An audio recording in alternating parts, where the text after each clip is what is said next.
This is the way we need to be crying in this season. Lord, the burden of intercession, give me. I want to pray beyond my needs. I want to pray beyond the comfort of this life. In this my family, Lord, give me a prayer burden that I can weep over my father's soul. I've taught you here before that, you see, this thing we call groaning, if you truly experience groaning, you will know that there are levels in prayer. This thing we call agonizing prayer. I remember when I read it the first time and I saw that Father Nash agonized in prayer. I was wondering, what does this thing mean? You can only know it in meaning by experience. When you stay on a prayer point and then all of a sudden this spirit that was put upon these men to bear burdens, when that spirit takes over your body, you will be feeling pain, pain inside your soul. That the only way to ease the pain is that you'll be bending in prayer. You don't know what I'm saying. It's only until you have vented prayer that the pain will ease you.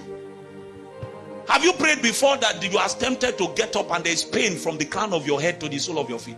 Not because you were doing exercise. It's because the burden of the thing you were engaging in the spirit overwhelmed you.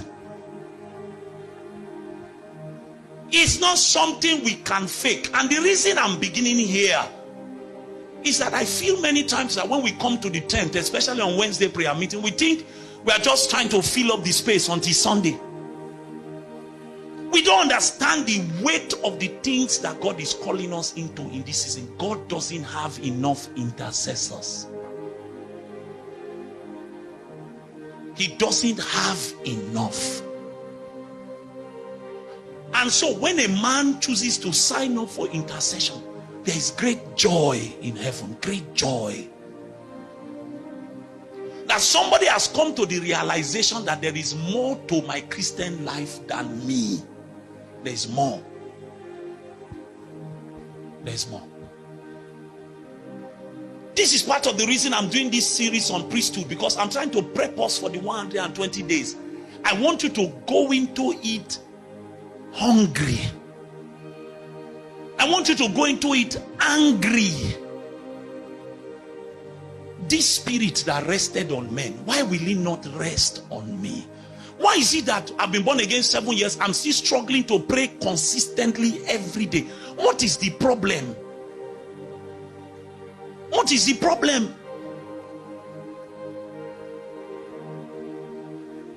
What is the problem? Why don't I love prayer? Those are the kind of questions I want you to be asking. Why? Why am I not in love with prayer? Why is prayer such a difficulty? Every time you want to pray, you fall asleep. Every time you want to pray, you fall asleep. You have not become angry.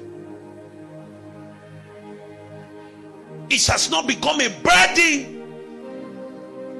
It's because we think that priesthood is to come and pray and say, I need money, oh. I need money, oh, money. We think that that is the epitome of priesthood. Meanwhile, the people in the negative supernatural, if you see what their priesthood is producing, just because of their priesthood, an entire village can be afflicted. People in the negative supernatural. That is how they celebrate their priesthood. It's not necessarily the effects it's having on their own lives. It's the effect the kingdom of darkness is having on the territory where they dwell. It's a war of influence. Priesthood is a war of influence. If there is a priest in a land, we should see his influence in that land. These are the kind of things I tell myself in the secret. If I am the Lord's priest in Warri, my influence should be seen in the territory. That even as people are coming into the city, from the city gate, those who operate in negative supernatural should be able to identify there's a priest here. There's a priest here. So when they are entering cautiously. I remember the first time I entered Otefe. From the city gate, as I was driving in, I could already touch it. That in this city, Immorality is a god, and it's not just immorality, it's the kind of immorality designed to cut young people short. I had not received that in 5 minutes as we're driving. Teenager with pregnancy, teenager with pregnancy, teenager with pregnancy. I now knew. The people that were in that crusade will tell you, as I stood on the pulpit to preach that night, as I had ascended in the spirit, because I knew what I was contending with, I knew the priesthood that was working, I roared on that altar and I cursed it. A young man from the middle of the congregation. Where's Fego? Or where's Joshua? You remember that meeting? He roared from the middle. 5 men could not hold him. 5 men. In fact, he successfully got to the altar. That's why having protocol is important. And grabbed one of my leg. The spirit was raging. As he grabbed my leg, I shouted, Fego, where are you? Ule Mokobo. He wanted to drag me from a madness arose because I knew what I was contending with.